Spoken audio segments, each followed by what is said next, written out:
मैं बताना चाहती हूँ हमारे बीच ऑल इंडिया महिला कांग्रेस के प्रेसिडेंट अलका लांबा जी, हमारे स्टेट प्रेसिडेंट गुरशरण रंधावा जी और हमारे ऑब्जर्वर पंजाब के नताशा शर्मा जी, उनके साथ तमिलनाडु से आए हसीना जी, तमिलनाडु के प्रेसिडेंट हसीना जी भी पहुंचे हैं और हमारी महिला कांग्रेस।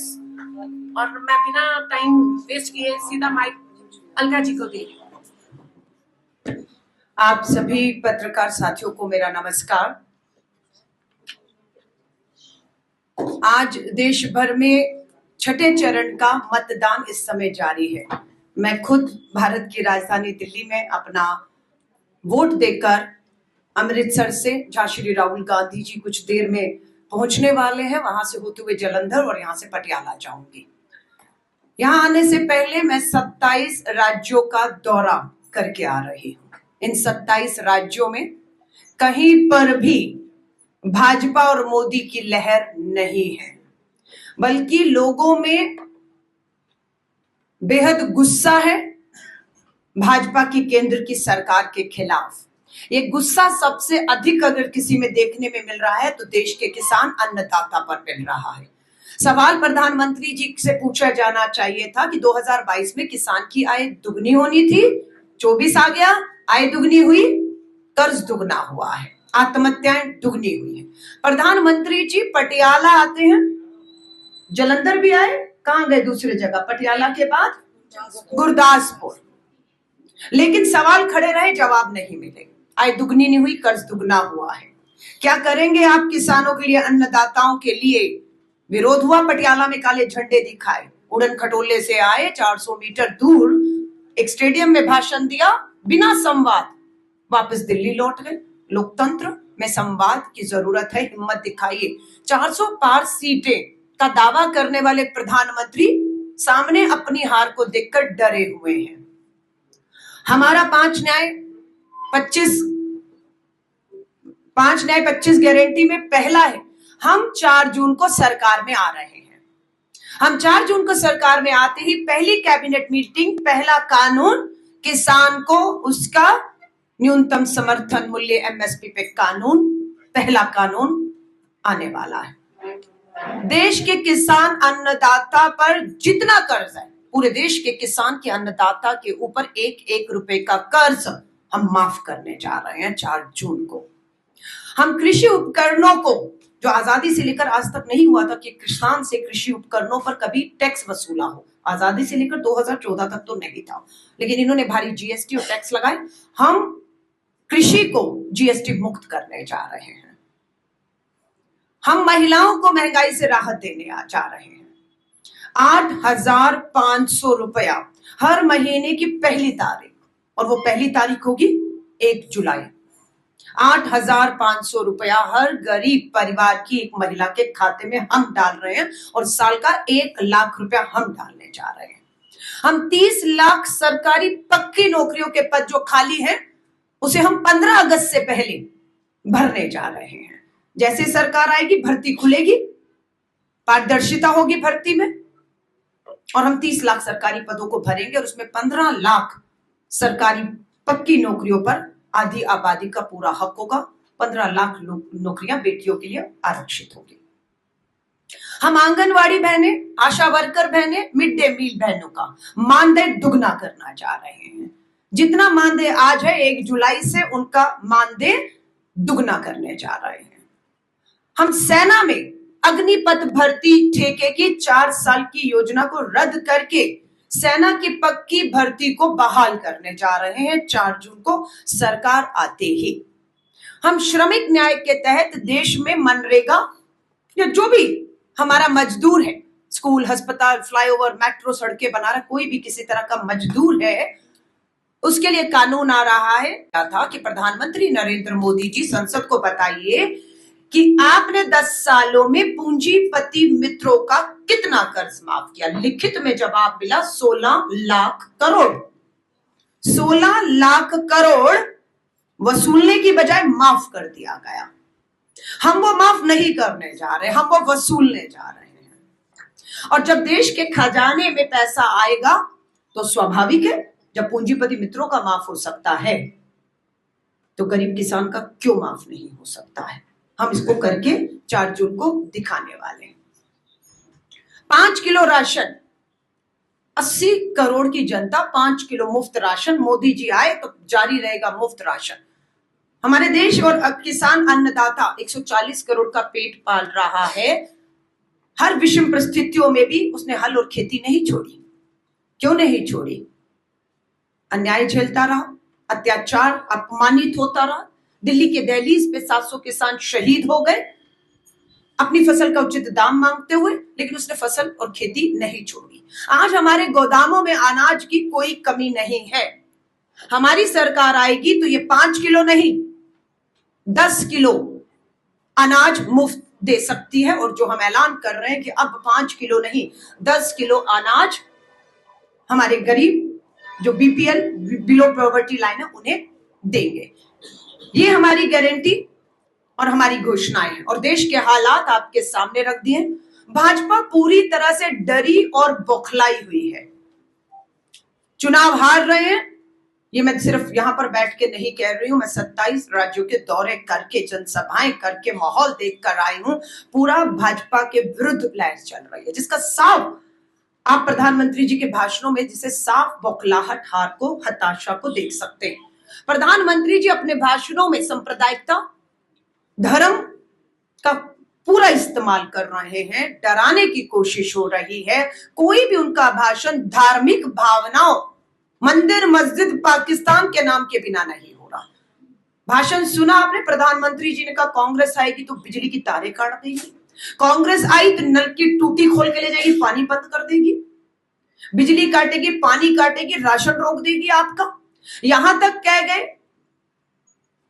बकायदा एक अल्पसंख्यक मुस्लिम समाज धर्म के लिए ये घुसपैठियां हैं।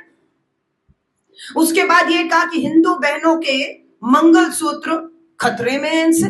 कांग्रेस आई तो देश की सारी संपत्तियां बेचकर इन्हें दे देगी। गुजरात में कहते हैं कि 2 भैंस जिसकी एक भैंस खोलकर कांग्रेस इन्हें अल्पसंख्यकों को दे देगी। सवाल उठा, क्या 75 साल में कांग्रेस ने ऐसा किया? नहीं किया। अगर हमने अल्पसंख्यक मुस्लिम है, अल्पसंख्यक देश में सिख है, बौद्ध है, जैन है, फारसी है, उन्हें अगर किसी का कोई हक मिला है तो किसी ने कोई खैरात में नहीं दिया है। वो उनका बाबा साहब अंबेडकर, भीमराव अंबेडकर के संविधान में उन अल्पसंख्यकों को, दलितों को, आदिवासियों को, अति पिछड़ों को उनका हक बाबा साहब अंबेडकर के संविधान ने दिया है। किसी ने उनके ऊपर एहसान नहीं किया। आज वही संविधान खतरे में है। हमारी पूरी लड़ाई 6 चरण तक देश के लोकतंत्र, देश के संविधान, देश के भाईचारे, इन तीनों को बचाते हुए महंगाई और बेरोजगारी के मुद्दे पर रही। आज देश का संविधान खतरे में है और इस बात को देश के लोग समझ चुके हैं। सवाल हमने कहा देश के लोगों से, भाजपा के घोषणा पत्र में है। पूर्व राष्ट्रपति रामनाथ कोविंद जी उस कमेटी के चेयरमैन हैं जो कहती है कमेटी 1 नेशन 1 इलेक्शन, एक देश एक चुनाव। हमने जनता से पूछा है, संवाद किया, लोकतंत्र है, का यही हिम्मत 1 नेशन 1 इलेक्शन की धारणा या जो कानून या जो आगे आपकी मंशा लाने से पहले मोदी जी एक बार लोकतंत्र में चर्चा कर लेते। लेकिन हम वो चर्चा कर रहे हैं। हमने इन चुनावों में उस पर चर्चा की और जनता से ही पूछ लिया, क्या ये संभव है 1 नेशन 1 इलेक्शन, जहां 90 करोड़ मतदाता, पंचायतों का चुनाव, नगर निगम मेयरों का चुनाव, हर राज्य की विधानसभा विधायक, एक देश एक चुनाव लागू करने की प्रक्रिया चल रही है। और ये कहते कहते समय लेंगे, विधानसभा लोकसभा कभी भंग नहीं होगी, कभी दोबारा चुनाव नहीं होंगे। और मोदी जी ने तो बता दिया है कि वो बायोलॉजिकल उनकी पैदाइश नहीं है, वो अवतार है, वो ऊपर से प्रकट हुए हैं, भगवान मान रहे हैं अपने आप को। और उन्हीं के नेता संबित पात्रा उड़ीसा की धरती पे खड़े होकर जगन्नाथपुरी जी, भगवान जगन्नाथ को मोदी का भक्त बताते हैं। भगवान श्री राम के मंदिर का शिलान्यास में भगवान श्री राम का कद छोटा करके, मोदी जी का कद बड़ा करके, भगवान श्री राम की उंगली पकड़ते हुए मंदिर में जाते हुए मोदी जी को दिखाया गया। आज मोदी जी भाजपा आरएसएस के लिए भगवान, और सबसे बड़ी बात मुझे लगता है कि मोदी जी खुद कह रहे हैं कि मैं भगवान हूं, इसलिए उनके नेता साबित करने में लग गए हैं कि वो अवतार हैं, वो भगवान हैं और वो जब तक चाहें वो प्रधानमंत्री रहेंगे और उन्हें कोई भी उनका कुछ बिगाड़ नहीं सकता। हिंदू मुस्लिम मंदिर मस्जिद इतने निचले स्तर तक देश के प्रधानमंत्री चले गए कि राजनीतिक भाषणों में ये कहते हैं कि कांग्रेस आ गई तो भगवान श्री राम के मंदिर पर बुलडोजर चला देंगे, और ऊपर से ये कहते हैं कि बुलडोजर कहां और कब चलाना ये योगी आदित्यनाथ से सीखा जाए। ये क्या था? चुनाव आयोग पे नजर बनी हुई है कि चुनाव आयोग ने इन पूरे चुनाव पर कितनी निष्पक्षता से चुनावों में प्रधानमंत्री जी द्वारा सांप्रदायिकता धर्म के नाम पर यहां पर भी आकर